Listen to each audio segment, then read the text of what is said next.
নমস্কার, আমি রিক। আর আপনারা শুনছেন প্রেতাত্মা। সবাইকে স্বাগত জানিয়ে আমি গল্পটি শুরু করছি। আজকে যে গল্পটি বলবো, দুই বোন ও বড় বোনের হাজব্যান্ড এবং তার মেয়ের একটি সত্য ঘটনা। বড় মেয়ের নাম ছিল উমা আর ছোট মেয়ের নাম ছিল সোমা। এই দুজনের রূপের কথা যদি বলি, এরা অপরূপ সুন্দরী ছিল। উমা আর সোমা এই দুজনেই একটি ছেলেকেই ভালোবাসত। ছেলেটির নাম বিবেক। বিবেক প্রথমে উমাকে ভালোবাসত। এদের বাড়িতে বিবেকের আসা যাওয়া চলে প্রায় 1 বছর, এবং এদের বাবা মা কেউ ছিল না। এরা তখন খুব ছোট। এদের বাবা মা একটা কার অ্যাক্সিডেন্টে মারা যায়। এরা তখন মামার বাড়িতে মানুষ হয়।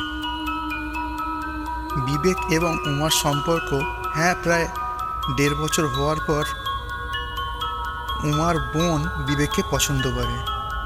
সেটা এর দিদি জানতো না।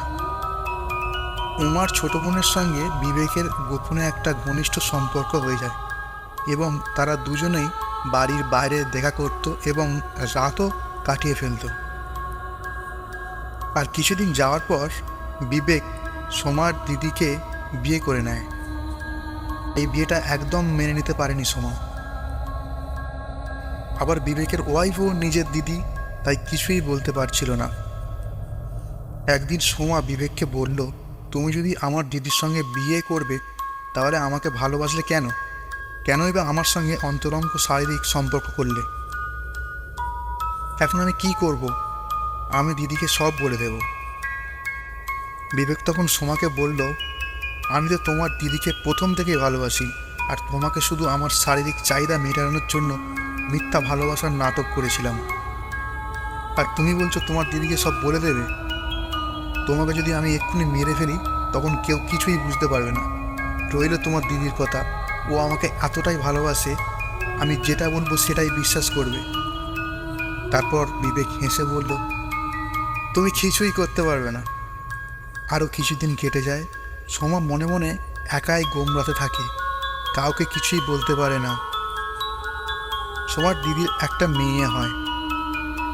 তখন এই বাচ্চা মেয়েটার বয়স প্রায় 5 বছর। সবই ঠিকঠাক ছিল। একদিন সোমা আর এইসব সহ্য করতে পারল না। কালা জাদু করার জন্য সে একটা রোজার কাছে গেল এবং বলল, আমি বিবেক বলে একটি ছেলেকে ভালোবাসি, কিন্তু সে অন্যজনকে বিয়ে করেছে। তার আমি বড় ক্ষতি চাই। সোমা যাকে ক্ষতি করেছে সেটা ওর দিদির হাজব্যান্ড হয়। কিছুই বলে না ওই রোজাটিকে। তাই রোজা বলে বিবেকের বাড়ির কোনো জিনিস, যেমন চুল, জামাকাপড়, নখ, এইসব আনতে। রোজা আরও একটি কথা বলে, আমি ক্ষতি করতে পারবো, কিন্তু এই ক্ষতিটা আর ঠিক করতে পারবো না, এবং এই কাজ করতে তোমার যদি কোনো ভুল থাকে তাহলে তোমার জীবন পর্যন্ত চলে যেতে পারে।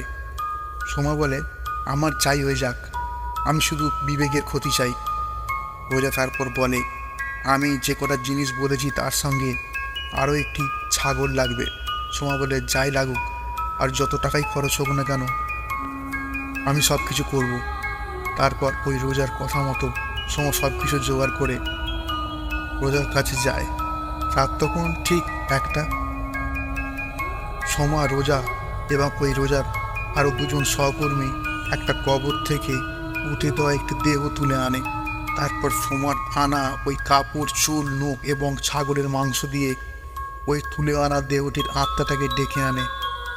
ক্ষতির জন্য এই আত্মাটাকে বিবেকের বাড়ি পাঠিয়ে দেয়। তারপর সে তুলে আনা দেহটিকে আবার উঠতে দেয়।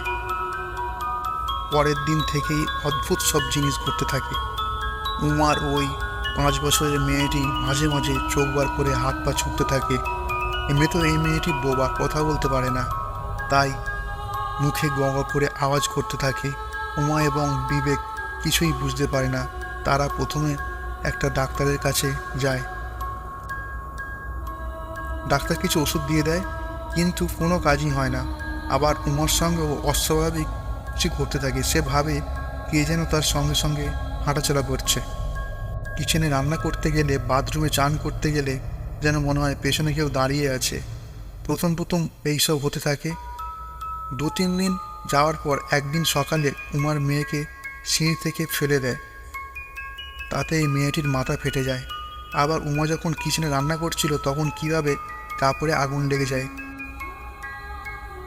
বিবেক চলে আসাতে এই আগুনটি নিভিয়ে দেয়। এইদিকে হোমা বিবেকের বাড়ি আসে এবং সব কিছু দেখে অবাক হয়ে যায় আর ভাবে যে আমি তো বিবেকের ক্ষতি করতে চাইছি, তাহলে আমার দিদি ও তার মেয়ের ক্ষতি হচ্ছে কেন? তারপর সোমা সেই রোজারির কাছে যায় এবং সব কথা বলে। সব কথা বলার পর রোজা বলে, তুই বড় ভুল করে ফেলেছিস। তুই তোর দিদির বাড়ি ক্ষতি করতে চাস, আমাকে আগে বলিসনি। আর ওই চুল নোক জামা কাপড় কার এনেছিলিস? সোমা বলে, ওগুলো তো আমার দিদি ও তার মেয়ের। রোজা তখন বলে, ওই জন্য তোর দিদি এবং তার মেয়ের ক্ষতি হচ্ছে, আমি কিছুই করতে পারবো না। ওই রোজার কথা শোনার পর সোমা খুব চিন্তায় পড়ে যায়। কে বিবেক আর উমা একটা তান্ত্রিকের কাছে যায় এবং তান্ত্রিক বলে, তোদের সংসারে কেউ কালা জাদু করেছে। আর এই সাধারণ কালা জাদু না, মরে যাওয়া মানুষের আত্মাকে ডেকে এনে এই কালা জাদু করা হয়েছে। উমা তখন বলে, কে করেছে আর আমরা কি করে বাঁচব এই আত্মার হাত থেকে? তান্ত্রিক তখন বলে, তোদের নিজের খুব কাছের কেউ এই কাজটি করেছে, আর তোদেরকে বাঁচানোর জন্য আমাকে কঠিন যজ্ঞ করতে হবে। আর একটা কথা, তোদেরকে যে এই কালা জাদু করেছিল তার বিরাট ক্ষতি হবে, মতো আমাদের যা করণীয় আমরা তাই করব। তারপর তান্ত্রিক টানা 3 দিনের মহাযজ্ঞ করে এদেরকে ওই আত্মার হাত থেকে রক্ষা করল। উমার ছোট বোন সোমা এই সব কিছু জানতে পারে, খুব ভয়ে ভয়ে থাকতে থাকে। সেই রোজাও বলেছিল, যদি কোনো ভুল হয় তার জীবনও চলে যেতে পারে।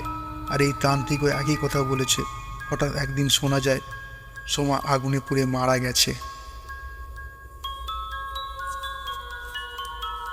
এই ছিল আজকের গল্প। গল্পটি ভালো লাগলে চ্যানেলটিকে সাবস্ক্রাইব করে দেবেন, পাশে থাকা বেল আইকনটিকে বাজিয়ে দেবেন, আর একটা লাইক করে দেবেন, আর কমেন্ট করে বলবেন কেমন লাগলো এই গল্পটা। ধন্যবাদ। আবার দেখা হচ্ছে পরের গল্পে।